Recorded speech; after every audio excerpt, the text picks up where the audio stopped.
is I find that the providers that are thinking about care holistically really is so important. Like really seeing the person as a human and what do they need socially? What do they need emotionally? What other supports do they need? And really seeing the whole system as a way to support the patient. Welcome to the Medical Trauma Support Podcast, the show where we shine a light on the hidden impacts of medical trauma, explore tools for healing, and empower you to take control of your health journey. I'm Sarah, your host, a passionate advocate for trauma-informed care, somatic healing, and compassionate conversations. I'll bring you expert insights, healing strategies, and personal stories of resilience to help you feel seen, heard, and supported on your path to recovery. Hello, everyone, and welcome to the Medical Trauma Support Podcast. And today I have Rachel Allen here, and Rachel is a psychologist who works with people around all things health, which of course is going to involve medical trauma because that's just a part of life for many people. Rachel, thank you for being here. Thank you. Thank you so much for having me. I'm so excited. Of course. And I thought I'm sure you can speak to what you do a lot better than I can. So will you tell the listeners a little bit more about how your work? Absolutely. I'd be happy to. I think you said it really nicely that, in my practice, I really work with people navigating all things health, whether that is chronic illness, pain that won't go away, sleep that's, never quite restorative, or, the emotional weight of years in and out of care. Some have very clear medical trauma. Others just know that something doesn't feel right in their body, in their life. And they're really sick and tired of feeling stuck and dismissed and overwhelmed and all of the things. And so I welcome, those folks into my practice because my priority is really helping people feel safe in their bodies again, and safe in their experiences in medical settings. And that's such, and I'm sure we'll get into this a little bit more, but just there's so much, even if, again, someone doesn't have kind of a clear medical trauma, so many of my patients, given their histories, they've been invalidated, they've been shut down, they've felt overwhelmed in medical settings. And so all of that is so, this work is so important to me to really empower people, to re-engage with their health and their well-being. Yes, I love that so much. And I have to share with the listeners that we were introduced by Nick, who has been on the podcast, because we both are in this medical trauma space. But also, I don't know if Nick picked up on this too, but you and I both see healing in a similar way. And that is to be able to trust the body again and to find some safety in the body, which we know is so challenging after medical trauma because what has happened to us has happened in the body, and things have, for many people, have changed in the body, and they're relearning what is it like to live life in this body where it's at right now. And I love that. So, I mean, we were meant to meet each other. I'm so glad that you're here, and we can actually record our conversation because our past conversation was so great. I was thinking about it like hours afterwards. Same. But another thing that we have in common is that I think a big part of the passion that we have for this work is that we both have lived experience of medical trauma individually and as caregivers. Yes, that is true. And yes, absolutely. Yes. And so I was hoping that you would share a little bit about your lived experience journey that led you here. I'd be happy to. Absolutely. Yeah, it's really interesting because I've reflected on this.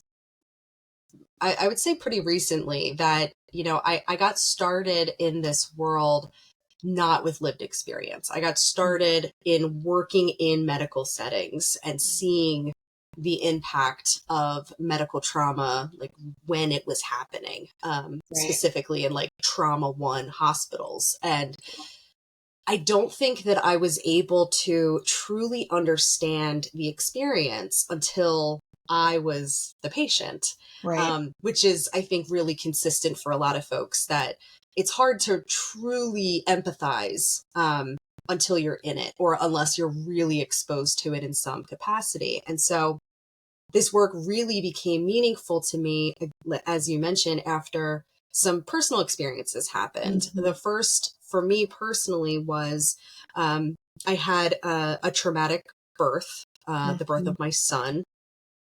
And, I recall being in the hospital afterwards and thinking nothing went to plan with Right. this experience. Not anything. Nothing went to plan. Nothing was what I was hoping for in my birth experience. Mm-hmm. And that experience, it really, as I said to you during our first conversation, it really impacted me, thinking about Absolutely. being a brand new mom, and, Right. the hormones and the feeding, and, being sleep deprived, and having this experience like that I was not feeling safe in my body.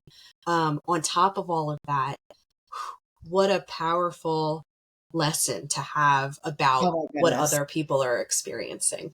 Absolutely. Absolutely. And I think a lot of the people that I've talked to through medical trauma support have tried to find support in other places. And I think they've run into people that kind of they're like missing them, right? Like they're trying to find somebody who can like match, or at least match this much, and like see them and understand their experience. And Yes. oftentimes it's like this, and the support person, the therapist, whoever they're going to, of course, has probably good intentions, Mm-hmm, but mm-hmm. it's hard when you don't understand the medical trauma piece of trauma, Yes. because it is so different. Yes. And but like you said, with the birth trauma, and I've shared a little bit about my own experience, and having birth trauma as well, is it's then there is this expectation that you move on and you focus on your baby and you parent, and it's Mm. like you said, the hormones have shifted. It is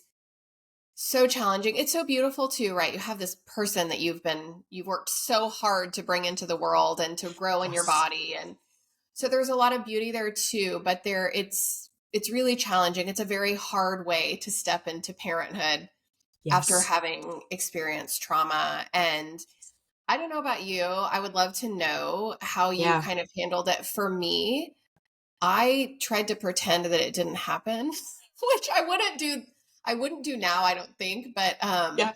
I remember it was traumatizing for my husband as well, as he witnessed Mm-hmm. it. Mm-hmm. And he wanted to talk about it. And I was like, no, nope, Yeah. not talking about it. Nope. Yeah. Yep. And obviously, that's something that since then I have had to process and be with. Mm. But I Mm-hmm. would love to Mm-hmm. know what it was Yeah. like for you afterwards. Yeah. Yeah. Thank you. I appreciate Mhm. the space to talk about that. I want to first say that, I think I had mentioned this to you as well, that I didn't know that it was trauma. Mm-hmm. As even a psychologist, it didn't even occur to me until a little bit later into it that I was like, Mm-hmm. oh, right, like this actually was a trauma experience. And how common I think that is too, to just not even recognize for patients, and for folks that have had this experience, that this is a trauma. And Yes. so again, that was my first thing, was like, oh yeah, this is, I guess, normal. This is what people experience. So I think for me, my approach was to just normalize the experience, Right. and just think, okay, I guess this is what all new moms feel. And a little bit into new motherhood, actually, what I ended up doing, because it was really impacting me, Mm-hmm. I did seek out therapy. I did. I sought therapy. I didn't seek therapy from a medical trauma expert, because there are so few. Mm-hmm. But I did seek out therapy from a provider that specialized in, prenatal, postpartum, pregnancy, kind of all of That's that. amazing. Yeah. And I will tell you, I remember our first session and just like word vomiting Yeah. everything that happened and the cathartic experience that was to just Yeah. have a person sit and hear my experience that had nothing to do with the experience, because I had been talking to my husband, but he was in it. Like you were saying, he was in it with me and had to go through his own, traumatic experience. But to have that person simply bear witness, she did nothing else in that session, I think, but just sit and listen. And for some reason, that was what I really needed. I really needed just to talk to somebody about it. And, we continued to do some work afterwards, but that has stuck with me for the past 3 years now, just how powerful that Yeah. experience was. Yes. And so like that's making me also think about like for listeners, not everybody has the financial means to go to therapy.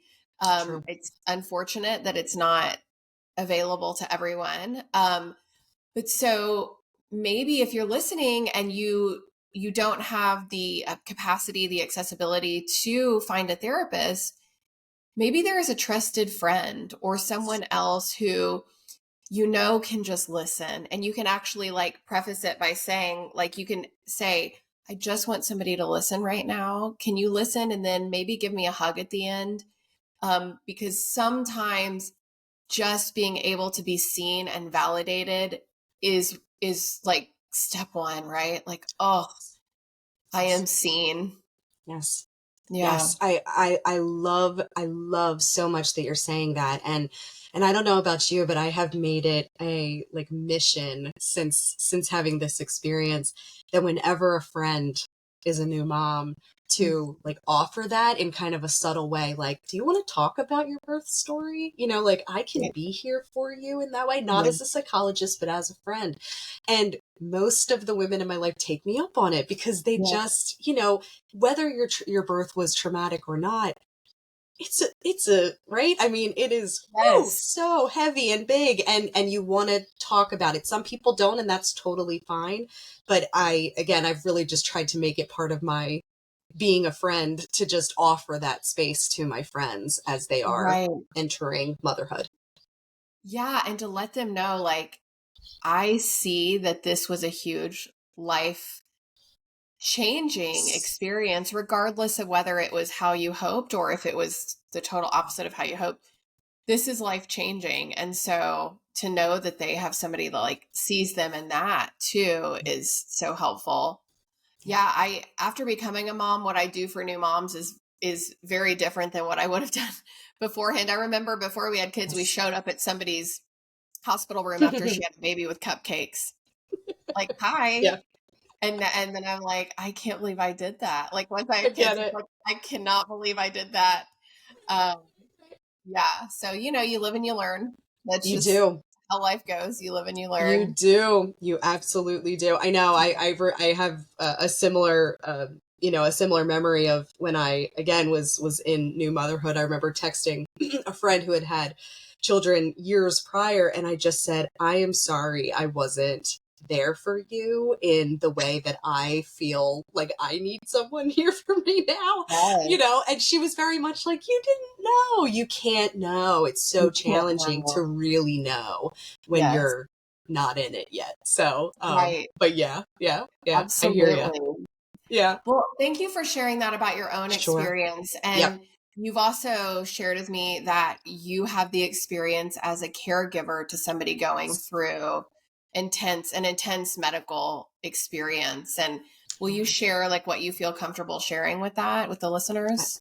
Yeah, I'd be happy to. And again, thank you for being mindful of just that this is a sensitive topic. But Yeah. I will say that my husband was diagnosed with advanced cancer last year, in the beginning of last year. Um, as you can imagine, it was it turned our lives upside down, Yeah. essentially. We had a 1-year-old at the time, and we didn't know what, treatment was going to look like. Yeah, we didn't, there was a lot of unknowns. And I remember, I think I had shared with you that um, when this first happened, he was going through and, he had the screening and everything like that prior to diagnosis. And we found out in his patient portal on a Friday morning. That is how we found out. We didn't get to talk to anybody. He got an alert saying adenocarcinoma. And, he called me and he told me. And of course, I'm just, right, like, okay. I kind of, I knew that this was a possibility, obviously, but to hear the words and to not have anyone to talk to was very overwhelming. Then the next day, we got an alert that it was likely advanced. So it had likely metastasized through the portal again. So no human has called you up to this point. No human has called us up until this point. And it's been well over 24 hours since, and it was a Friday, someone in theory would have been available. Yeah. Monday we called, because Saturday they were closed. Sunday, obviously they were closed. We called on Monday and said, hey, we're reading all of this. Can we talk to someone now? And the response was, no, there's no one available until your appointment this Friday. Oh my goodness. And just it felt like, well, we can't wait till Friday. Right. And we tried to kind of push back, but there really was no budging with these folks. That was, just what a deflating phone call to then feel like, okay, we now have to sit in this uncertainty even longer. And that there's not even an attempt to try to answer our questions, or at least even just say, someone will call you back. There was none of that. Thankfully, as I had shared with you, we ended up getting some recommendations from some local folks about where we should be going. We called the cancer center locally, which is, one of the best in the country. And they got us in the next day to meet with an oncologist. Yes. The next day we met with an oncologist. And I think I had said to you, that was such a powerful experience to go the next day. And, we were both sitting with such, like fear and strong emotions, but to have this provider sit with us for an hour, and really kind of walk us through what he was seeing and what he was thinking in terms of the treatment plan, and letting us, just sit with those feelings and answer any questions we had. It was like such a short time that this all happened, but those first few days have stuck with us for, over a year at this point. Just it's certainly not as impactful as it was back then, but just feeling like, wow, that is really not the way anyone should be treated or experience such a life-altering diagnosis. So, yeah. Yeah. And I'm just curious, times. Like, I'm wondering how many other people at that same practice have found out the same thing in the same way that y'all did. And how scary it is. How scary. No matter what, right? No matter what, when you hear this huge diagnosis, that's scary. Yeah. But to find out through a portal, and to not have somebody call you and be with you in it and be there to like answer the questions that you have has got to just make it so much harder. So much harder. And I couldn't agree more. That is where my mind went to, was how many people have been affected like this, and have learned this, this or a similar just devastating news, and have not gotten the support from the providers that are diagnosing you, right? That are taking care of you. And on top of that, having the experience that I have in medicine, I had resources, right? I had Right. people I could go to say, what do we do? Right? Like, what do you recommend? But the average person may not have that. And so then they're stuck, or maybe feeling stuck, to stay with a practice that is really not taking care of them emotionally.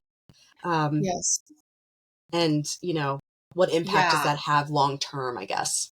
Right. And Yeah. we know we've talked to many people who've had similar experiences where they've really felt very invisible, right? Hmm. They're going through Hmm. something so big and it's almost like nobody is seeing them. And I do love, I mean, I know there is some privilege to living in a place where you can go somewhere Sure. else, but Sure. I think it's really important for people to hear that if it's possible and you're at a place where you're feeling totally unseen and unvalidated and Mm. unheard, see if there's another place that you can Yes. go. I know that's not going to be available for everybody, but that is an option if you're in a space where that can happen, is to go and talk to somebody else and try to seek care where you feel like seen. Yes. Absolutely. Yes, I couldn't agree more with you. We felt, and I'm speaking for my husband, but I think that he would agree. We felt very much in that moment just like a number to them, Mhm. right? Mhm. Not that we, or just a patient, Mm. not a human who was, again, hearing some of the worst news of our lives. Yes. Um, and then I think also about like what impact that would have had on the treatment trajectory, right? We know how much mindset and the way that we are treated impacts literal outcomes. And Yes. so when we moved over to a place that truly felt like it was a place for healing, that made us feel so much more confident in the treatment that they were offering, Mhm. because it was, again, like just everything and everyone was set up to promote healing, as Mm. opposed to, again, had we stayed, I don't know. I don't know what that would have looked like for us. And if we would have really felt um, truly confident or comfortable in the Yes. treatment options they were offering. I love what you said about where y'all ended up feeling like everything was set up for healing. How Absolutely. beautiful is that? And I think, and I've shared, I've found a place in Austin that's like that as Hmm. well. Yeah. And that's it's there, right? And it, Yes. for a lot of people who've had really horrible experiences, I think it's hard for them to even imagine that there can be medical care that is truly set up for healing. And so Mm. I love that you're talking about that, because it can be. And I think one of the really important components to that is that the medical providers are being cared for in a different way at these places. Like we can't expect a medical provider to give us that kind of attention and care and validation if they've been given 7 minutes with each Yes. patient, which we Yes. know that is true at a lot of practices. Yes. And Yes. that's a topic for another podcast. But yes, Yes. you can tell where the providers are more cared for by the system that they're working in, because they're able to Absolutely. show up in a way that is most beneficial for the patients. Absolutely. That's exactly right. And I love the point you made about time. Again, I mean, every time we've seen, my husband's oncologist, we are there for 45 minutes, an hour Mhm. in the room. And Mhm. that means that when we're waiting, we're often waiting longer, but I always think that's okay. I know that he is spending all of the time that he needs to, or all of the time that the patient needs him Right. to make sure that they are leaving with what they need. I think another piece, in addition to time, is I find that the providers, again, at least at this cancer center, but just providers in general that are thinking about care holistically, Yes. really is so important. Like, not just saying, I'm just the physician and so that is all I do, but really seeing the person as a human and what do they need socially? What do they need emotionally? What do they need? What other supports do they need? And really Yes. seeing the whole system as a way to support the patient. Thank you. And like, what is happening when they leave the office? Because I think a lot of Yes. times that piece isn't being asked, like, what is life like for my patient when they leave this office? Like you said, what is the system of care? Yes. And I feel like that's really a big piece to the medical trauma experience is that, people that I've talked to, it's like no one's really thinking about the logistics of how are they getting home?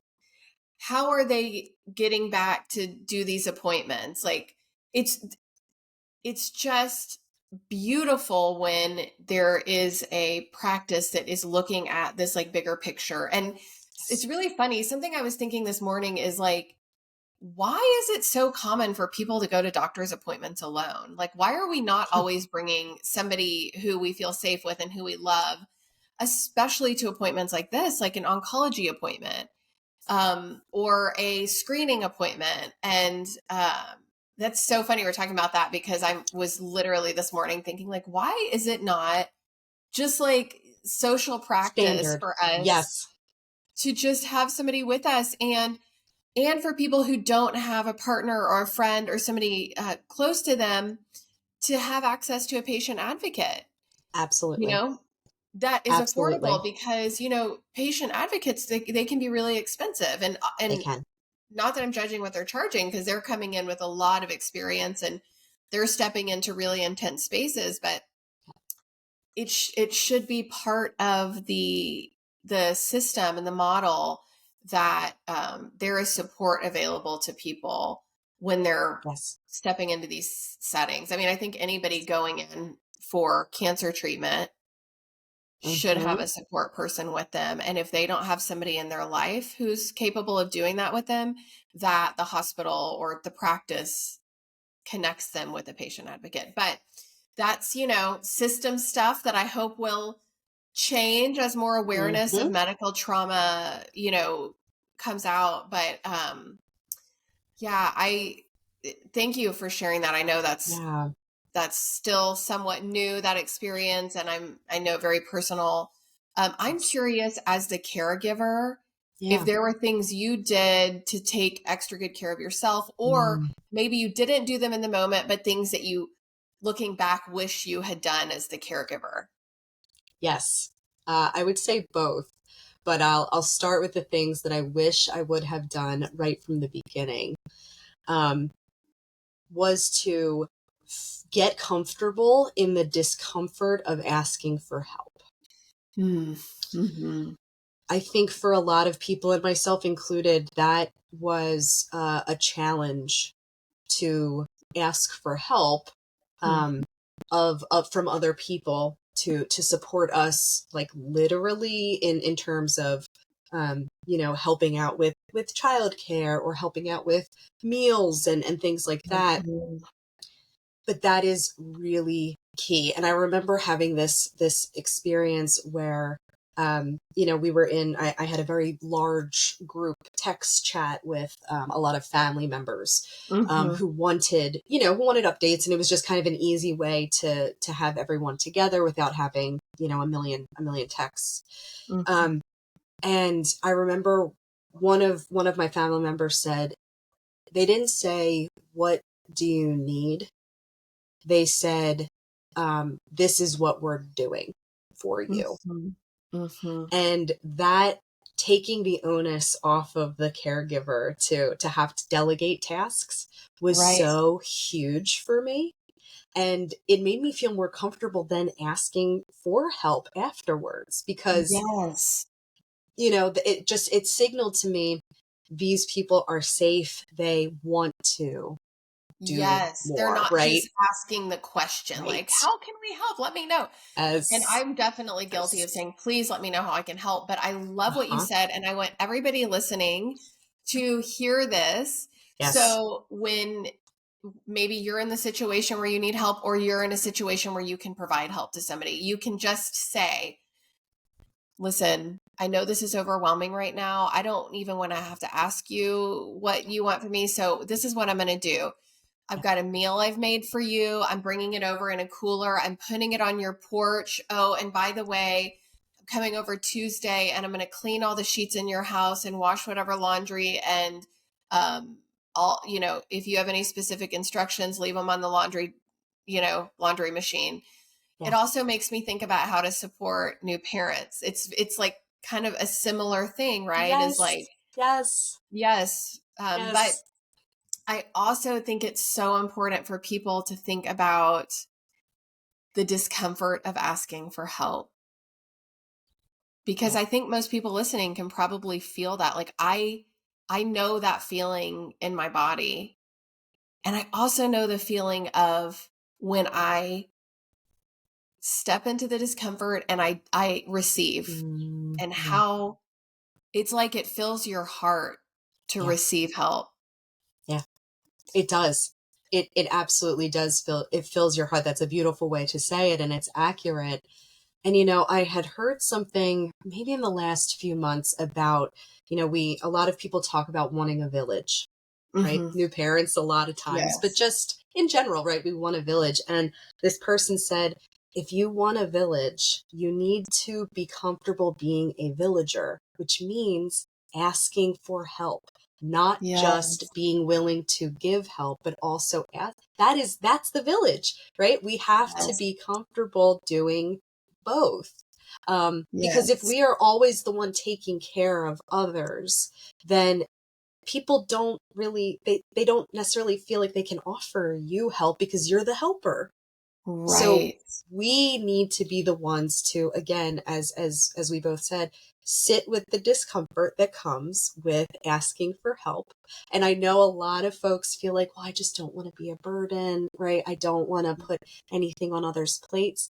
But I think to myself, well, would you feel like a person was a burden if they were to ask you for help and you knew the circumstance? Right. I And if feel you, good. Like it gives me this sense of like, okay, I have the tiniest little bit of control to help somebody feel better in this situation that feels very out of control, right? Like yes, when somebody's diagnosed with cancer and you're not an oncologist, like what right, can you do to help, right? Like so right, right. I'm like, okay, I can do this one little thing to help them. I can bring them a really good meal, Yeah. or I can offer to pick their kids up from school or Mhm. something like that. And something that I've also learned from that is when I step into the discomfort and ask for help, it allows other people to then ask me for help. It like Yes. opens it up as like, okay, so we really are in this Yes. village together then. Okay. Absolutely. Yeah. Absolutely. Yes, that's exactly what it is. That is such a wonderful way to put it, that we can model for others Mhm. that it's okay to ask for help by us asking for help.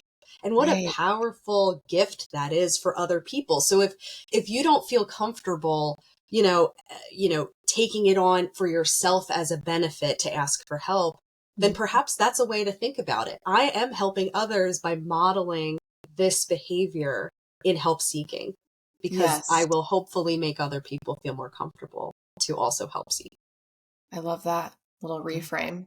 Little reframe. Um, so that was a great tip. And I'm wondering what your support looked like. Were there support groups for caregivers? There were, yes, yes. Great. So through the cancer center, Mm. right away, they said, hey, we've got lots of support groups for caregivers. You are both entitled to therapy, like 6 sessions or something completely, as part of our package. I know, I'm telling you, Do you I, want to tell people where this yeah, is? yeah, might as well, if that's okay with you. I would love Um, it. Sure. So we're in Philadelphia, Pennsylvania, and so this is through the University of Pennsylvania healthcare system. Specifically, Mm. we went to the Perelman Center for Advanced Medicine, which is the cancer treatment center. Um, I couldn't speak more highly of them. Genuinely, we had I a mean, the things great you've said, experience. like Yeah. they're already thinking about mental health. So they're looking at the whole person, right? So they're like, you get 6 therapy sessions for the person Yep. going through the treatment, for the caregiver of the Yep. person going through treatment. You we have support groups, and they're telling you this up front. Yes. Like they know how Yes. important the mental health aspect is of this. So that is so beautiful. And I love for people to know that there are places that are really doing it beautifully and really thinking about the whole person, and they're thinking about medical trauma, and they're thinking about mental health. And I recently spoke to a hospital about they wanted medical trauma support to speak to a support group that they have. And I just said to them, I love the fact that y'all even found me and called me says so much about the care that you're giving your patients, and the fact that you're thinking about the mental health aspect for your patients, and you're acknowledging medical trauma. Yes. And just that alone is saying to people, like, we see you, and we know that sometimes these treatments that are life-saving can also cause some medical trauma, and you can heal. Like you can heal, all of you can heal. Yes. So absolutely. I love that Absolutely. so much. Yes. Oh my gosh. Yes. Thank you for sharing that, and for sharing with the listeners who may be in your area looking for this kind of care. Yes. They have a name of a place they can go. Yes. And absolutely. So, you know, you've had these lived experiences, you had your training, you have a doctorate, you're a psychologist, and then you had these lived experiences. And I'm so curious about, with all of that, what it looks like for people who are coming in to see you as a therapist. Absolutely. Yes. I love that question. So as I mentioned, I work with people all over who are dealing with something related to health, right? Mm-hmm. Something is going on with their health, with their body, with their nervous system. And, again, there's folks that have had very clear cut traumatic experiences. Mm-hmm. There are folks who maybe have just had years of dismissal or not being believed or just being told that it's just stress. Ugh, that's right. That's the I one. know that's a fairly common experience, right? That it takes years and years for some autoimmune conditions to be diagnosed. Absolutely. And so absolutely. You've been unheard, invalidated, unheard and invalidated. And the whole time you're feeling sick and exhausted, and you're trying to get help. And that is so frustrating. Frustrating. Yeah. With just name one word. Yes. Yeah, exactly. Yeah. To use the clean word, right? Right. It is so frustrating. It is so frustrating and so disempowering to have that experience. And I think it also, another point that comes, I think a lot of times when people hear it's just stress, how minimizing that is of the stress experience. Right. I mean, stress is such a powerful, even if it is just stress, right? Even if it is not a physical condition in the traditional sense, that doesn't mean that it's not impacting the mind and the body. Absolutely. Right? And your daily lived experience is someone's life. Yes. Right? When somebody comes in for support, they are coming in, this is their life, their daily experience. And regardless of whether it is something that is, can be pinpointed as physical, or if it's maybe PTSD and constant nervous system kind of dysregulation, they need to be seen and validated and supported in whichever way is ideal for what's going on with them.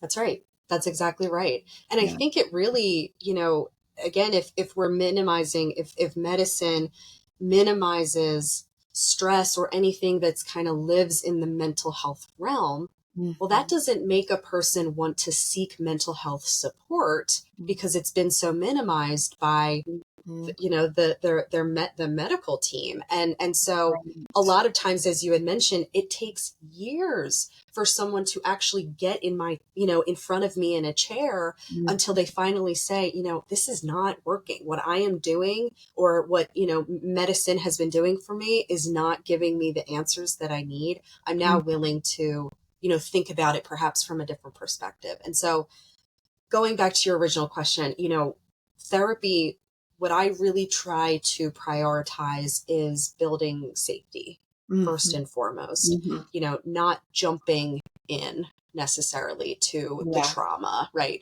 Right. Again, I had shared, for me, I needed that in my experience. I think But I am all about slow and gentle. When we're talking slow and about gentle, trauma, slow and gentle, because you slow are and gentle. building safety and you're helping somebody to find, like we said at the beginning, a sense of safety in their body.